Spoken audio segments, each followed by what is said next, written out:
The call came on a Tuesday morning. I remember because I had oatmeal on the stove, and the news was on low in the background. Something about interest rates, ironically enough. My phone lit up. Unknown number. Area code 312. Chicago. I almost did not pick up. I almost let it go to voicemail. And if I had just let it ring, I would have lost everything. The house, the savings, my credit, my name. Everything I had spent 14 years building with the man I thought I knew. The woman on the other end introduced herself as a loan verification officer from a national bank.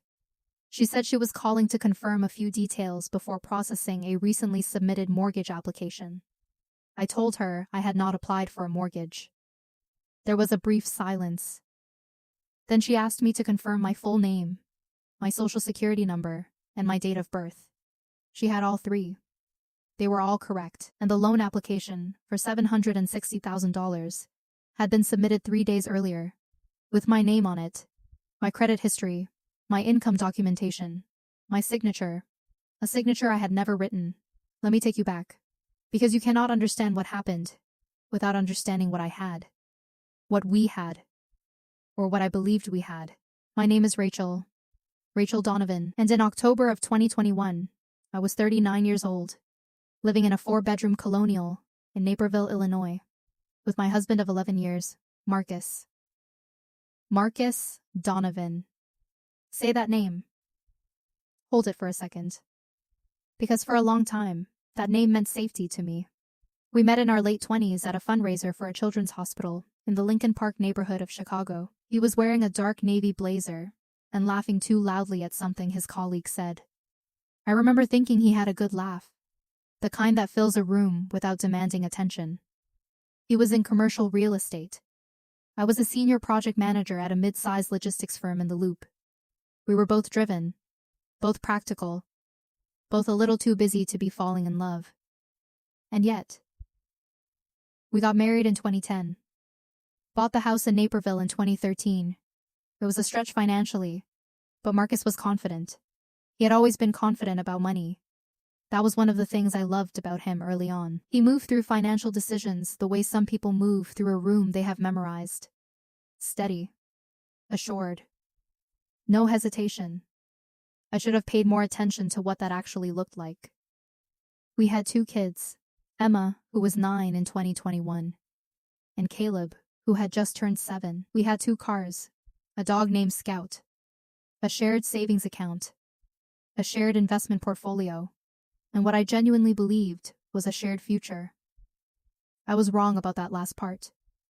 Here is what I know now that I wish I had known then. The signs of a person dismantling your life from the inside do not look like red flags. They look like nothing. They look like normal. They look like a Tuesday morning with oatmeal on the stove. Marcus and I had a comfortable division of labor, the kind that sounds reasonable when you describe it to other couples at dinner parties, but that I now recognize as a slow, deliberate consolidation of control. He handled the finances. All of them. Not because he demanded it. That is the important part. He eased into it. Small steps over years. He started by paying the bills online because I was busy with a work project. Then he started managing the investment accounts because he understood the market better. Then, when we refinanced the house in 2017, he handled all the paperwork because I was recovering from a difficult pregnancy loss, and neither of us said it out loud, but I was not in a place to focus on interest rates and escrow adjustments. And I just let him.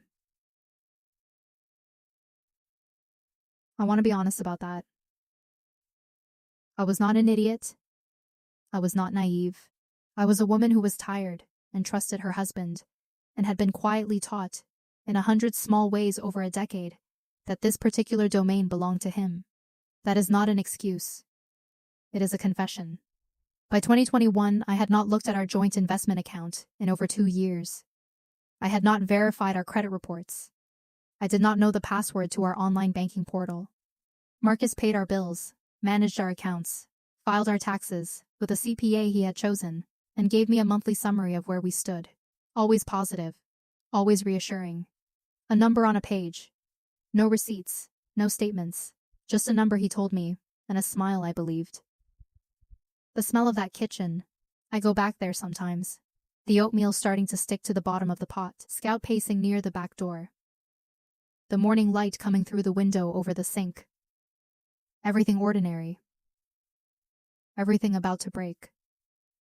And here is what I have to tell you about Marcus, because I want to be fair. I have thought about this for a long time. He was not a monster in the conventional sense. He did not yell. He did not intimidate. He was not the kind of man you would look at and immediately distrust. He coached Caleb's soccer team on Saturday mornings. He brought Emma her inhaler when she forgot it at school. He made coffee every morning without being asked and always made enough for both of us. But there was something underneath all of that. Something I did not have a word for until much later. A kind of scorekeeping that happened quietly, in private. A belief, and I only understood this in retrospect, that what he had built was his, that what we had built together was still fundamentally his, and that if he needed to make a move to protect what he had built, well, that was just business. I did not know then that Marcus had been planning to leave for at least 18 months. I did not know that he had already spoken to a divorce attorney, and I absolutely did not know that 3 days before that phone call, 3 days before a bank verification officer dialed my number instead of his, Marcus Donovan had submitted a fraudulent mortgage application for $760,000, using my identity, my credit score, which was excellent, my income history, my name. He was going to use that money to buy a property in Phoenix, a rental investment, entirely in his name, funded by my credit.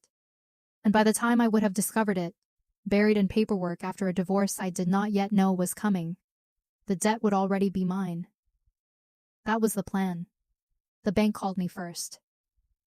I need you to understand something about 2019 and 2020, because those were the years that made me the most vulnerable. Those were the years Marcus's plan, whatever it was, would have been taking shape. And those were the years I was the most distracted, the most stretched, and the most alone inside a marriage that looked fine from the outside. In early 2019, my mother was diagnosed with early-stage Alzheimer's. She was living alone in a condo in Schaumburg, about 20 minutes from us, and the diagnosis meant she could no longer be alone. My brother Daniel was in Portland, and, to be generous about it, was not in a position to help consistently, which meant it fell to me. And I did it. Gladly, actually. My mother and I were close. She was one of those women who made everything look intentional. Her small apartment always had fresh flowers. She kept a journal every morning. She remembered the names of every person she had ever met. Watching Alzheimer's move through her was like watching someone slowly dimming a lamp that used to light an entire room. I was driving to Schaumburg 3 times a week, managing her medications, her appointments, her finances, coordinating with her doctor. Eventually, by late 2019, arranging the transition to a memory care facility in Wheaton that we chose together on one of her good days. Marcus was supportive. I want to say that clearly. He told me to take whatever time I needed. He handled the kids on the nights I was late. He did not complain. What he did do, and again, I only understand this now, is use that period to quietly consolidate. He moved our investment accounts to a new brokerage he said offered better returns. He refinanced one of our cars in his name alone, which he explained was easier for the paperwork. He added his business partner as a secondary signatory on a small business account that was technically joint, explaining it was a temporary arrangement for a deal. None of those things alarmed me at the time. I was caring for my mother. I was raising 2 children. I was working full-time. I was exhausted in the particular way that caregivers are exhausted. Not dramatically, not visibly, just ground down. Depleted. If you have ever been a caregiver for a parent, you know what I am describing. And if you know someone right now who is going through that, please send this to them. Not because I want them to be afraid, but because what happened to me happens. And it happens to the most organized, intelligent, capable people you know. Because the people who do this are not looking for an easy target. They are looking for a distracted one. Then came 2020. You know what 2020 was. The pandemic changed everything in our house, the way it changed everything in everyone's house. Except ours also had a few extra layers. My company went to remote work, which meant I was home all day.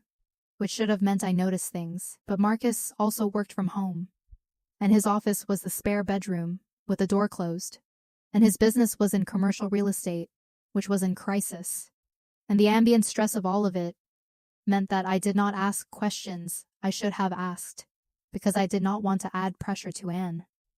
Already pressured house.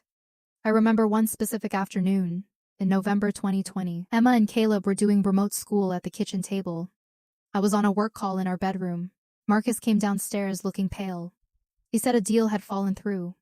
A big one. He did not elaborate, and I did not push. I made dinner. We ate. He was quiet. I thought it was the deal. I thought it was the year. I thought it was everything the year was. I did not know he had just gotten off the phone with his attorney for the first time. Here's what I think about now.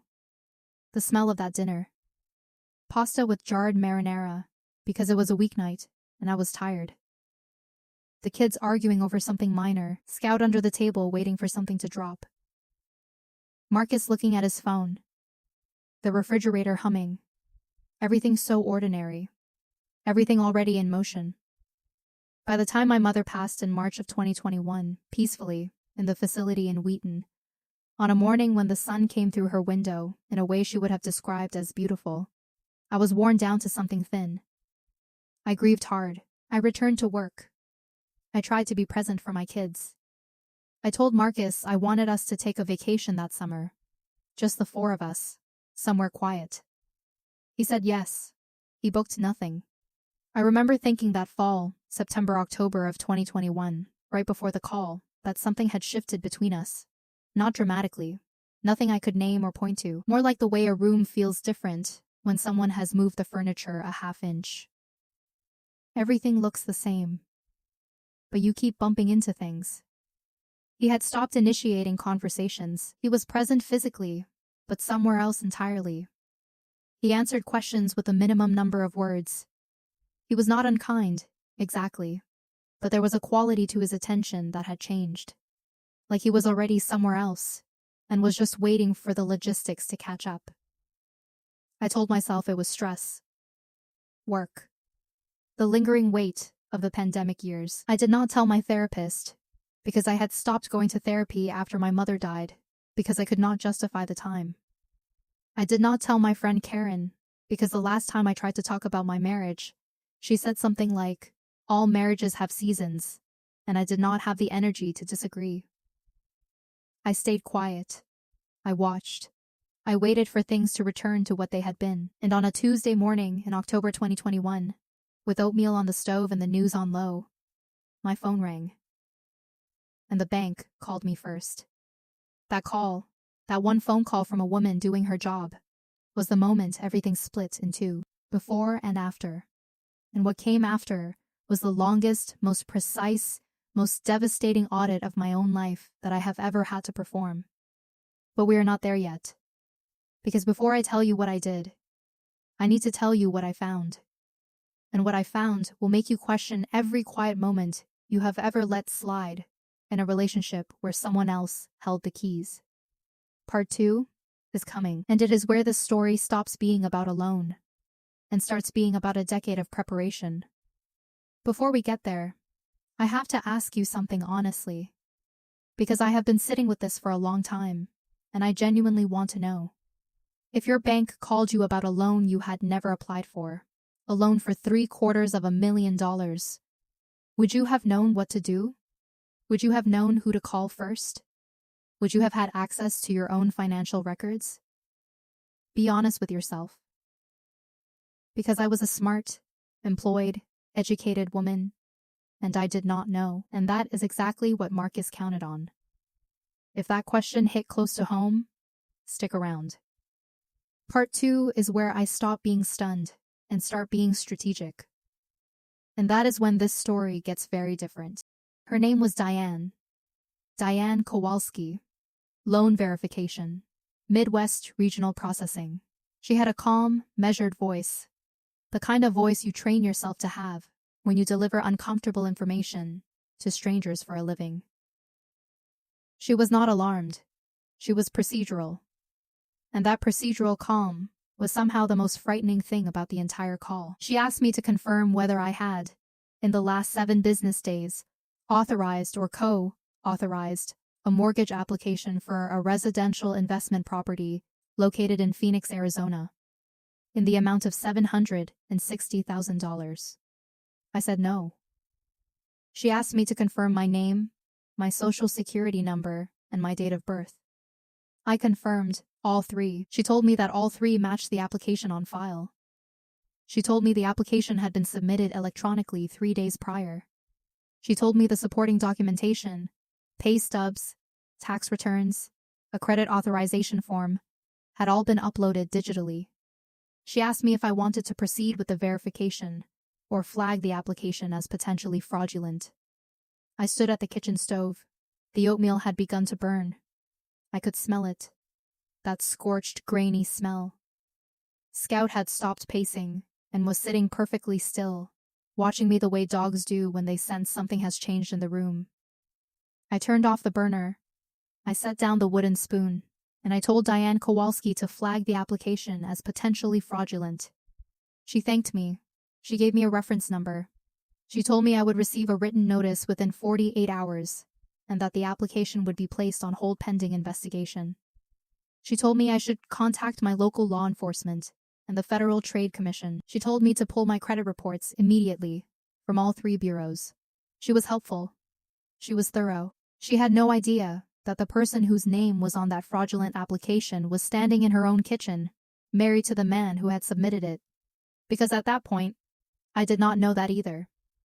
I want to be precise about the first hour after that call, because I think people imagine that moments like this produce immediate clarity, some kind of cinematic revelation where everything snaps into focus. It does not work that way. What the first hour actually felt like was confusion so thick it had a physical weight. I sat down at the kitchen table. I got up. I looked at my phone. I sat down again. I thought about calling Marcus. I put the phone face down on the counter. I picked it up again. I did not call Marcus. I do not know exactly why. Instinct, maybe. Or the particular kind of animal intelligence that activates when something dangerous is close. Some part of me, the part that had been quietly bumping into moved furniture for months, understood, before my conscious mind caught up, that calling Marcus was not the right move. Not yet. Instead, I called my friend Karen. She picked up on the second ring, and I told her what had just happened. She was quiet for a moment, and then she said something I will never forget. She said, "Rachel, do not touch anything in the house. Do not move any documents. Do not tell Marcus you got that call. Call a lawyer." Karen was a paralegal. I had never been more grateful for that fact in my life. While I was waiting for a call back from a family law attorney Karen had recommended, I did something I had not done in years. I pulled up our joint bank account online. The one I technically had access to, but had not logged into in so long that I had to use the password reset function.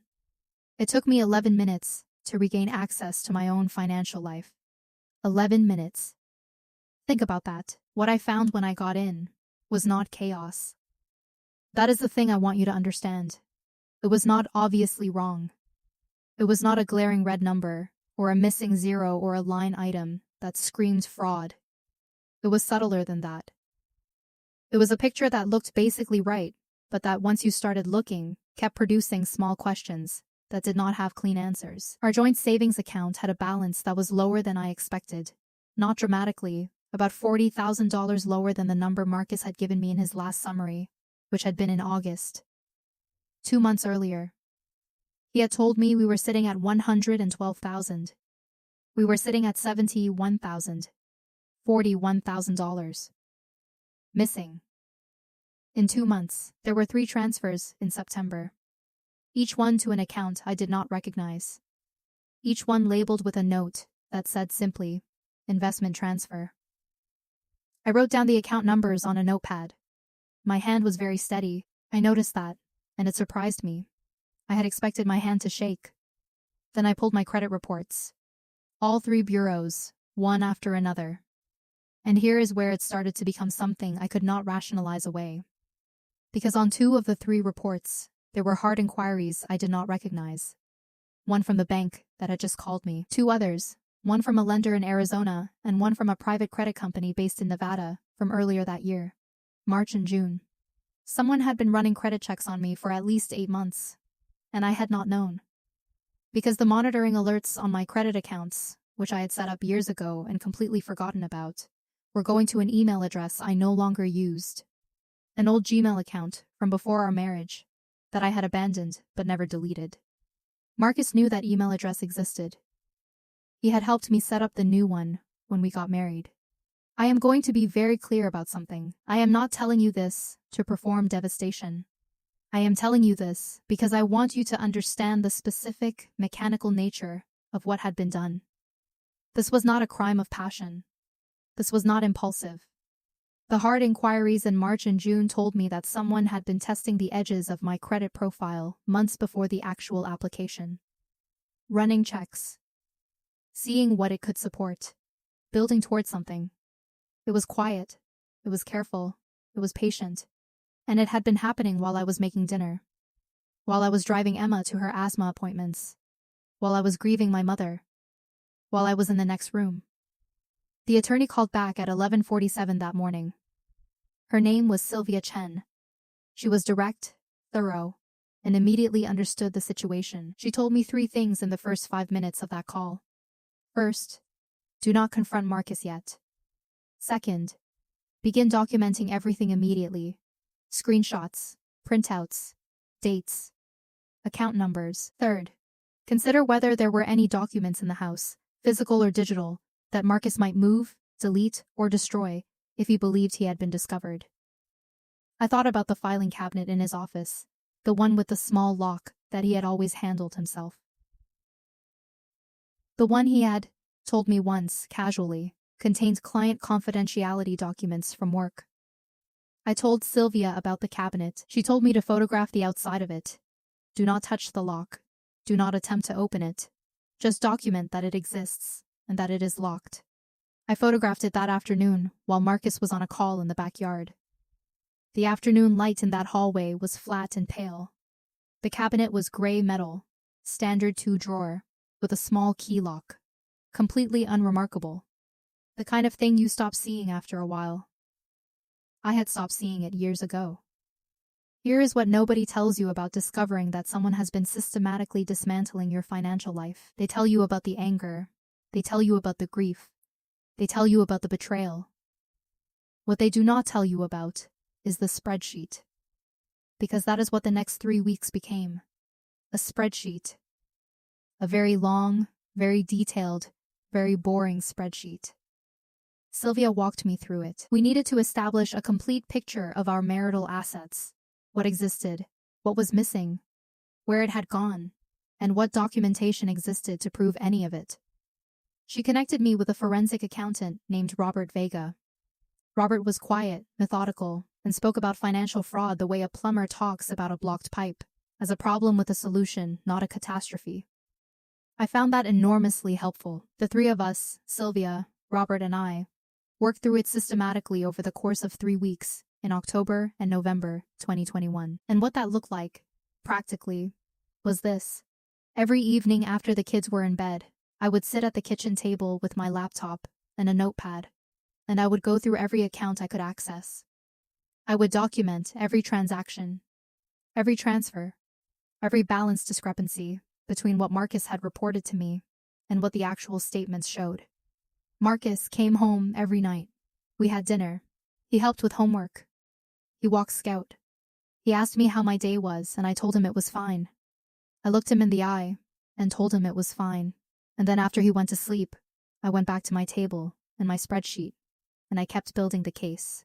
If you have never had to audit your own marriage, let me tell you what it feels like. It feels like performing surgery on yourself. Every document you pull is another layer. And underneath every layer is something you either already suspected and are now confirming, or something you had no idea about and now cannot unknow. There is no version of this work that leaves you unchanged. Here is what Robert found. Over a period of approximately 26 months, dating back to September 2019, which, if you are paying attention, is right when my mother was diagnosed, Marcus had moved a total of approximately $218,000 out of our joint accounts. Not all at once. Never in a way that would have triggered an automatic alert. Small transfers, medium transfers, account reorganizations, investment reallocations, all of it with explanations that were plausible on their surface, and that I, had I been watching, might have questioned, but would probably have accepted. He had also, Robert discovered, taken out a home equity line of credit against our Naperville property in 2020 in both our names for $85,000, of which he had drawn down $72,000. The monthly minimum payments had been coming out of our joint checking account, small enough that they appeared on the statement as an unremarkable line item, and I had never noticed.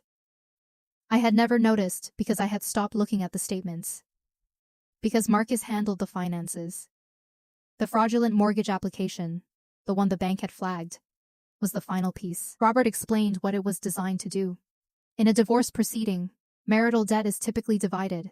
If Marcus had successfully obtained a $760,000 loan in my name before the divorce was filed, that debt would likely have been subject to division, or, worse, would have appeared as my individual liability given that it was in my name. He would have had the asset, the Phoenix property, in his name alone. I would have had the debt. It was, as Robert said with characteristic flatness, a reasonably well-constructed financial structure. He meant it had almost worked. Almost, because Diane Kowalski at the bank had a verification protocol. Because the protocol required a direct call to the co-borrower on file. Because the number on file was my current cell phone number and not the old email address. Because I picked up one phone call, one answered phone call between Marcus Donovan and getting away with it. There was one night in those 3 weeks, a Thursday, I think mid-November, when I sat at that kitchen table for a long time after I had finished entering data and just looked at the numbers. Robert had sent me a summary document that afternoon. Clean, organized, color-coded. $218,000 moved. $72,000 drawn from the equity line, a fraudulent loan application for $760,000 more. A divorce attorney already retained, plans already in motion. And then I thought about the vacation we never took, the one I had suggested in the spring. The quiet trip somewhere, just the four of us. Marcus had said yes. He had booked nothing. He had not booked it because he was not planning to still be here by summer. I sat with that for a while. The refrigerator hummed. Scout was asleep near the back door. The kids were upstairs. Somewhere in the house, Marcus was asleep. And I made a decision. Not an angry decision. Not a panicked one. A cold, clear, completely deliberate decision. I was going to be ready before he made his move. I called Sylvia in the morning. I told her I was ready to proceed. I want to pause here for a moment. Because I know some of you are listening to this and thinking about someone in your life. A friend. A sister. Maybe yourself. Someone who let a partner handle the finances because it was easier. Or because they were busy. Or because they trusted the wrong person at the wrong time. If that is you, or if you know that person, send this to them. Not as a warning, as information, because the single most powerful thing I did in those 3 weeks was not confront Marcus. It was sit down and look at the numbers. Just look at them. That is it. That is the whole thing. Sylvia Chen had a corner office on the 14th floor of a building in downtown Chicago, on West Monroe Street, with a view of the river. I remember that detail because the first time I sat across from her in person, the week before Thanksgiving 2021, I looked past her at that river and I thought, water moves in one direction. It does not go back. That is the thing about the moment you decide to stop waiting. The moment you stop wondering if you misread the situation, or if there is an explanation you have not considered, or if maybe you are the one being unreasonable. The moment you have enough evidence to replace doubt with clarity. I had enough evidence. Sylvia laid out the strategy. We were going to file first. That was the core principle. In Illinois, The person who files for divorce first does not gain a legal advantage in terms of asset division. The state follows equitable distribution regardless. But filing first meant we controlled the timeline. It meant we could have an emergency motion prepared to freeze marital assets before Marcus had the opportunity to move anything else. It meant the court would be aware of the fraudulent loan application from the first day of proceedings, not as a revelation mid-trial, but as part of the opening framework. Simultaneously, Sylvia had already been in contact with the bank's fraud department. The application had been flagged and held since the day I called Diane Kowalski. The bank's internal investigation had been opened. What we needed to do was coordinate the timing, ensure that law enforcement was notified at the same moment we filed, so that nothing could be quietly corrected or withdrawn before it became part of the official record. Robert Vega had compiled a 43-page forensic financial report. 43 pages. Every transfer, every withdrawal, every account movement, every discrepancy between what Marcus had reported to me verbally and what the actual statements showed, dates, amounts, account numbers, destination accounts, several of which Robert had traced, led to an LLC Marcus had formed in Delaware in January 2020. An LLC I had no knowledge of, an LLC that, as of November 2021, held approximately $140,000 in assets, a Delaware LLC. Formed 9 months into our marriage's quiet dissolution. While I was managing my mother's medications and remote schooling our kids at the kitchen table. I am not going to pretend that when Robert told me about the LLC, I felt nothing. I felt something. But it was not the thing you might expect. It was not rage. It was not tears. It was something colder and more clarifying than either of those things. It was the feeling of a question finally being answered, the kind of answer that is worse than you feared, but that at least, ends the uncertainty. We set the date, the Friday after Thanksgiving, December 3rd, 2021. We were going to have Thanksgiving as a family first. I had already bought the turkey. Emma had a school project about gratitude she wanted to present at the table. Caleb had requested my mother's sweet potato recipe, the one I had written down from memory after she was gone. I was not going to take that day from my children. Marcus sat at the head of that Thanksgiving table and carved the turkey and poured the wine and told Emma her project was wonderful. He was charming. He was present. He made a toast about the year being hard, but family being everything. I raised my glass. I looked at him across the table. 4 days. December 3rd, 2021 was a Friday. Cold. The kind of flat gray Chicago cold that does not announce itself dramatically, it just settles in and stays. Marcus left for work at 8:15. I dropped Emma and Caleb at school. I drove to Karen's house. I had already moved the most critical documents, copies of everything Robert had compiled, copies of both our passports, the kids' birth certificates, insurance cards, the deed to the house, to a file box at Karen's the week before. One box at a time, over several days, in my work bag. Unremarkable. At 9 o'clock that morning, Sylvia filed the divorce petition in the DuPage County Circuit Court. Included in the filing was a motion for an emergency asset freeze, citing the forensic financial report, the fraudulent loan application, the Delaware LLC, and the undisclosed home equity line of credit. At 9:15, the DuPage County judge granted the emergency freeze. Every joint account, every account connected to the marital estate, frozen. Pending investigation and proceedings. At 9:30, the bank's fraud department formally referred the mortgage application to law enforcement. The Illinois Attorney General's office had already been contacted by Sylvia the week prior with a preliminary summary of the situation. At 10 o'clock, Marcus was served. I was not there for that part. I did not want to be. I was sitting in Sylvia's office on West Monroe Street, looking at the river, drinking coffee that had gone cold. Sylvia got the confirmation at 10:12. She looked at me across her desk and said, "It is done."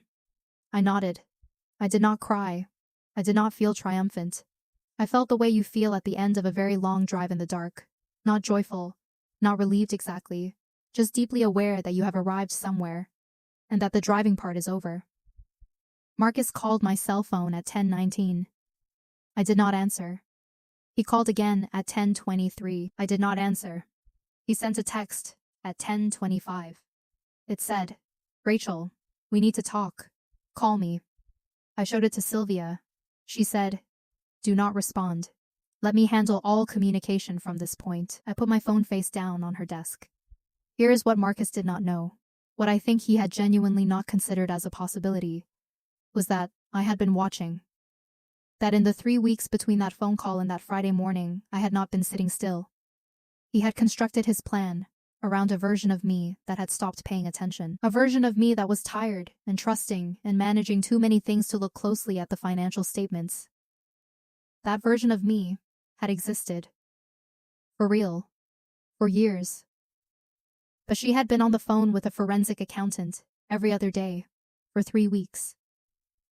And she had 43 pages of documentation that said exactly where every dollar had gone. The hubris of it, and I want to be fair, but I also want to be accurate, was that Marcus had planned so carefully for so long that he had stopped accounting for variables. He had made the plan airtight inside his own head. He had not considered Diane Kowalski's verification protocol. He had not considered that the number on file was my active cell phone. He had not considered that I would pick up, or that, if I did pick up, I would have a friend who was a paralegal who would tell me the right things within the first hour. He had planned for the version of me who would not notice until it was too late. He had not planned for the bank calling first. The legal process was not fast. I want to be honest about that, because I think the way these stories get told sometimes implies a kind of swift, cinematic justice that is not how courts actually work. The divorce proceedings lasted 14 months. There were depositions. There were motions and counter-motions. Marcus retained a very expensive attorney who filed objections to the forensic report's methodology, which Robert addressed with characteristic patience, and a supplemental 40-page rebuttal. Marcus initially denied knowledge of the fraudulent application. His position was that he had submitted it as a joint application in good faith, believing he had my implicit authorization based on previous financial arrangements we had discussed. His attorney used language like marital financial partnership and delegated authority. The bank's fraud investigators disagreed. Law enforcement disagreed. The forged signature on the credit authorization form, compared against samples of both our actual signatures, disagreed very specifically. In September 2022, Marcus Donovan entered a guilty plea to 1 count of identity theft and 1 count of mortgage fraud. He was sentenced to 18 months of probation, ordered to pay full restitution on all fraudulently moved funds, and required to liquidate the Delaware LLC and return all assets to the marital estate for division. He did not serve prison time. I know some people find that unsatisfying. I understand it. The prosecutor explained the reasoning. First offense, cooperative plea, full restitution agreement, and while I sat with my own feelings about it for a long time, what I ultimately landed on is this. He lost the plan. The plan he had been building for 2 years. The Phoenix property. The LLC. The clean exit with the assets and none of the liability. All of it gone. That is not nothing. The marital estate was divided equitably. I received the Naperville house, with the equity line of credit attached, which we negotiated into the settlement as Marcus's sole liability. I received a fair share of the investment accounts.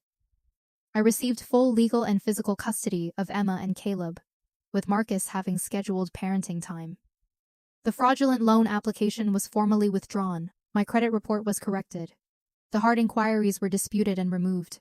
On paper, it was a reasonable outcome.